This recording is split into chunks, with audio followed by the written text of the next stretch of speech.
Bismillahirrahmanirrahim. Walladzi yuftiru bihi shaimul asyratu asya'a. Perkara yang dapat menyebabkan orang berpuasa dianggap melanggar atau yang membatalkan puasa. Ahaduha wa tsaniha. Yang pertama dan yang kedua adalah ma wasala amdan illal jawfil munfatih. Masuknya suatu benda secara sengaja hingga sampai ke lubang yang terbuka. Masuknya sesuatu secara sengaja hingga sampai lubang yang terbuka yang menjurus pada perut.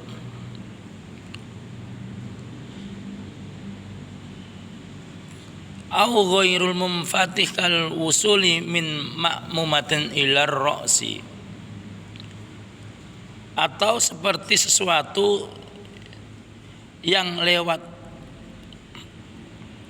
luka di kepala dan masuk ke dalam, yaitu sesuatu hal yang masuk ke dalam tubuh, yaitu seperti kalau masuk ke dalam perut ya masuk lewat jalur yang terbuka ya perut hidung. Kemudian yang masuk ke dalam kepala lewat jalur mungkin obat atau bius atau infus atau juga istilahnya madat yang seperti asap seperti rokok, kemudian candu atau sabu ini narkotik itu kan masuk melalui jalur saraf, yaitu dihirup kemudian masuk ke dalam saraf kepala. Ya, itu juga masuk termasuk itu mampu membatalkan puasa. Kemudian wasalisu yang ketiga al-huknatu fi ihdas sabilain, yaitu menuangkan obat pada salah satu kedua jalan. Ya, kedua jalan maksudnya menuangkan obat pada dua jalan, yaitu wahya dawaun yuhqanu bil marid fi qubulin aw duburin. Yaitu jalan dua itu adalah kubul dan dubur. Yaitu kalau kubul itu ya bahasanya, kalau alat kelamin depan, jalur depan, yaitu jalur depan bisa kalau laki-laki ya Mr. P, kalau perempuan ya Miss V ya. Ya pokoknya kalau bahasane ya sekal gampangane lek wong lanang ya manuk, lek wong wadon ya gembus ya, gembus. Boleh tersenyum tapi jangan tertawa ya. Soalnya di dalam masjid. Wa hiya dawa'un yuqanu bihil al-madu fi qubulin aw tuburin al-mu'abbari anhuma fil matni bisabilain fil matni bisabilain. Atau kedua, atau menuangkan obat ke dalam dua jalan tadi, yaitu kubul dan dubur, yaitu yang seperti yang dijelaskan dengan dalam kitab matan sebelumnya, yaitu obat. Mungkin kalau orang sakit itu dimasukin lewat jalur selang obat itu untuk jalur depan dan belakang, itu masuk juga membatalkan puasa. Warabi'u, dan yang keempat al-qai'u amdan, muntah-muntah yang disengaja. Fa in lam yata'ammad lam yabtul shaumuhu kama sabab. Jika muntah-muntahnya seorang itu tidak disengaja, maka puasanya tidak batal. Yaitu muntah yang disengaja, muntah yang disengaja. Nah, kalau muntah yang enggak disengaja maka batal. Nah, ini sekilas yang membatalkan puasa dalam segi muntah-muntah, yaitu muntah-muntah yang disengaja itu biasanya disebabkan oleh bahasanya itu, kalau sini itu jeleh, kalau Jawa Timur itu enek atau mungkuk-mungkuk, itu bisa masuk angin. Nah, untuk muntah yang sengaja itu biasanya dipaksakan. Jadi kita enggak ada suatu yang enggak enak kemudian kita paksakan di dalam mulut, kita colok itu tuh, kemudian muntah. Nah, itu disengaja, itu batal puasanya. Kemudian saya ini sekilas nuwun sewu Mas Dokter Agung Setiawan dan Mas Dokter Mas Beni Rahman, ya. Ini saya nyerobot wilayahnya itu. Nanti kalau ada yang salah ya mohon dimaklumi. Yaitu bab masalah muntah. Biasanya itu disebabkan oleh asam lambung. Asam lambung itu adalah zat cairan yang kuning terus, yang kayak kuningannya telur itu, yang rasanya pahit, panas pahit itu, getir. Itu asam lambung. Fungsi asam lambung itu kan untuk membantu proses pencernaan makanan, atau lek wong Jawa ngarani kanggo giling pencernaan, memproses makanan di lambung.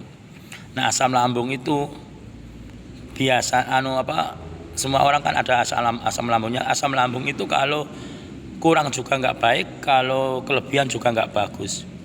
Jadi kalau kekurangan asam lambung, zat asam lambungnya kurang, itu biasanya terjadi sembelit atau perih.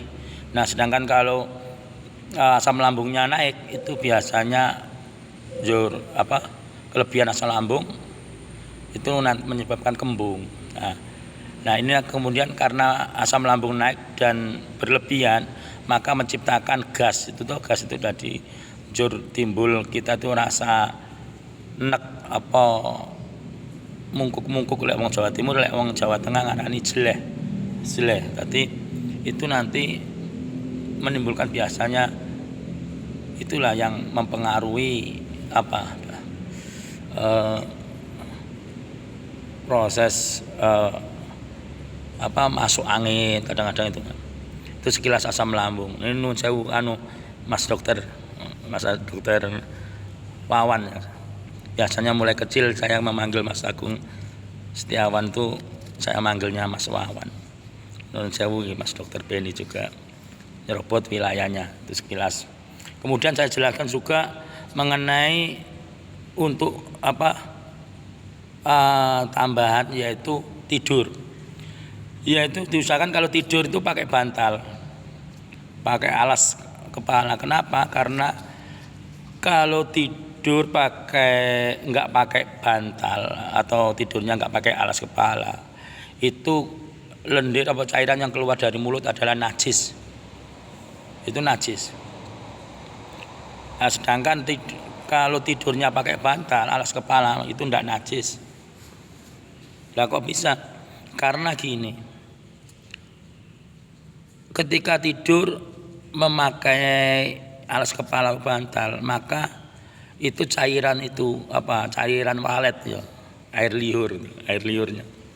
Cairan walet itu keluar dari rongga mulut tenggorokan. Tapi kalau nggak pakai alas atau nggak pakai bantal, itu keluarnya cairan itu dari lambung, maka itu najis. Itu yang keempat. Kemudian yang membatalkan kelima, wal khamisu, Yang kelima, al-wad'u amdan fil farji, yaitu melakukan apa bahasanya? Persenggamaan atau persetubuhan. Bahasa Sugiyo ya apa ya? Padu sikil papat itu, gitu. Nah, ini membatalkan puasa.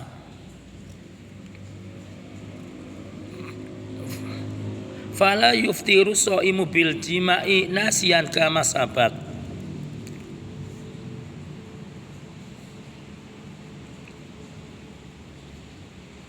Sedangkan maka orang yang puasa tadi dianggap melanggar hal yang membatalkan puasa sebab dia melakukan dari berhubungan sebadan. Nah, sedangkan kalau lupa ya enggak, gitu. Lupa itu ya ada kalanya kan mungkin walaupun kelihatan enggak enggak pantas, tapi ya kadang-kadang namanya juga lupa, mungkin mantan anyar apa itu saking senengnya ketika pagi hari mungkin toh tidur, nafsu atau libidonya naik, lupa kalau itu dalam keadaan berpuasa kemudian bisa itu enggak batal. Tapi kalau sengaja maka itu batal. Dan perlu diketahui bahwa ketika melakukan dalam puasa melakukan jima, maka itu bukan hanya batal tapi juga harus membayar kafaroh, membayar kifaroh, yaitu memerdekakan bahasanya itu ganti kerugian. Maksudnya ganti kena denda, yaitu memerdekakan budak dari orang muslim, atau kalau nggak mampu berpuasa 2 bulan berturut-turut, dan jika tidak mampu maka memberi makan 60 fakir miskin, tiap-tiap orangnya itu 1 mud. Itu kalau dalam berpuasa Ramadan kok sampai melakukan hubungan badan dengan atau bahasanya jima tadi atau persenggamaan tadi dengan istri, walaupun dengan istri sendiri, maka hukumnya yaitu batal sekaligus di lain waktu harus mengganti puasa 2 bulan berturut-turut atau membayar kafaroh memerdekakan budak tadi. Yang utama ya budak dulu, memerdekakan budak dulu dari kaum muslim mukmin. Kalau nggak mampu memerdekakan budak dari kaum mukmin, maka puasa 2 bulan berturut-turut, kemudian kalau tidak mampu juga maka memberi makan 60 fakir miskin. Wasadisu, dan yang keenam, al-inzalu wa huwa khurujul manni mubasyaratin, ya maksudnya keluarnya air sperma an mubasyaratin, dari sentuhan antar kulit, bila jima'in muharraman kana ka ikhrajihi biyadihi, atau tanpa bersentuhan, tanpa berhubungan badan, baik keluarnya mani tadi dengan cara yang diharamkan, bila jima'in muharraman dengan cara yang diharamkan, kana ka ikhraji biyadihi, atau dengan cara mengeluarkan mani itu dengan tangan sendiri, atau bahasanya masturbasi atau onani ya mungkin, yaitu memaksa mengeluarkan sperma dengan tangan sendiri, itu atau onani atau masturbasi. Nah, itu hukumnya di samping batal juga haram, batal puasanya. Ini perlu diketahui kawan bahwa air maksudnya sperma yang dari laki-laki itu ada 3 macam, yaitu ada mani, ada wadhi, ada madhi. Kalau mani itu wajib kalau keluar mani wajib mandi besar. Tapi kalau keluarnya madhi dan wadhi itu ndak wajib mandi, ndak wajib mandi besar, tapi wajib bersuci atau berwudu. Nah, perbedaannya apa? Madhi, wadhi dan madhi. Madhi itu yang bening, itu cairan yang bening, kayak ibaratnya apa ya, kayak kalau biasanya kalau libido naik atau terangsang itu, atau setelah keluarnya mani itu keluar cairan yang bening itu madhi yang bening. Kemudian wadhi itu apa? Wadhi itu adalah yang sperma yang keruh, yang rusak itu jadi biasa. Nah, kalau mani tentu yang mani itu adalah sperma yang keluarnya disertai rasa nikmat atau apa itu. Perempuan juga gitu, berarti ada keluarnya mani juga keluarnya madhi. Nah, sama. Itu sekilas tentang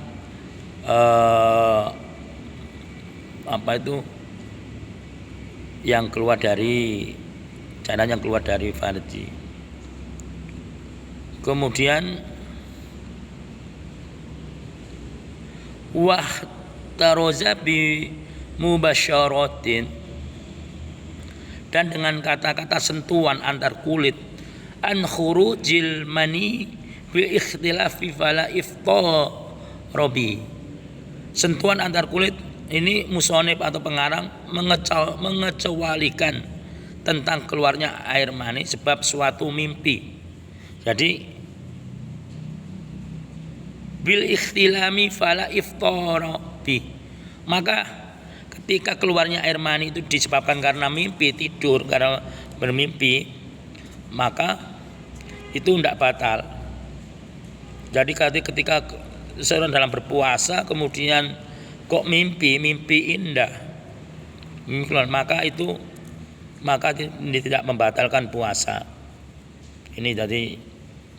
Tapi kalau disengaja tadi melakukan sentuhan antar kulit, atau mungkin ketika melihat konten-konten yang indah itu, kemudian keluar mani, maka itu juga pembahasan pikiran ngeres, terhanyut perasaan, itu masuk nanti batal, masuk membatalkan puasa. Wasabiu ila akhiril asyarati, yang ketujuh, wasabiu ila akhirati, hingga sampai dengan yang ke-10, yang terakhir, yaitu haid, nifas, dan al haidu wan nifas, dan haid dan nifas, wal jununu waridda, yaitu gila. Untuk pembahasan haid kita bahas ke depan, nifas dan gila. Untuk nifas dan gila kita bahas di pertemuan yang akan datang, kesempatan yang akan datang.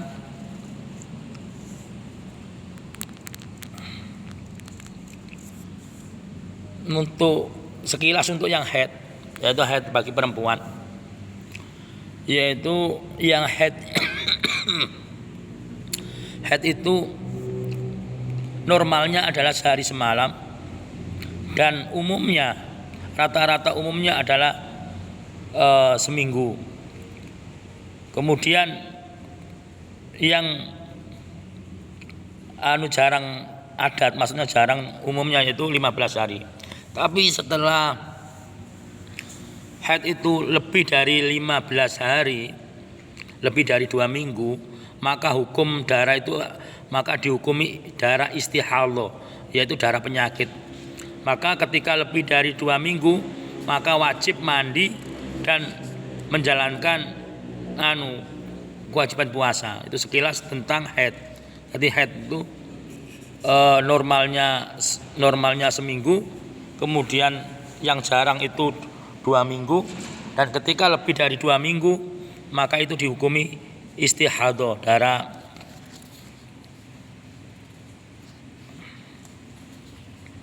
darah penyakit. Itu dari hal-hal yang membatalkan puasa ada 10 perkara. Saya cukupkan sampai di sini. Sampai saya cukupkan dulu. Lain kesempatan disambung. Saya akhiri. Tapi sebelumnya segala kesalahan dan kekhilafan murni daripada diri saya sendiri. Kebenaran semata-mata milik Allah Ta'ala. Kebenaran semata-mata milik Allah milik Allah Ta'ala. Astaghfirullahaladzim, astaghfiruka wa atubu ilaik.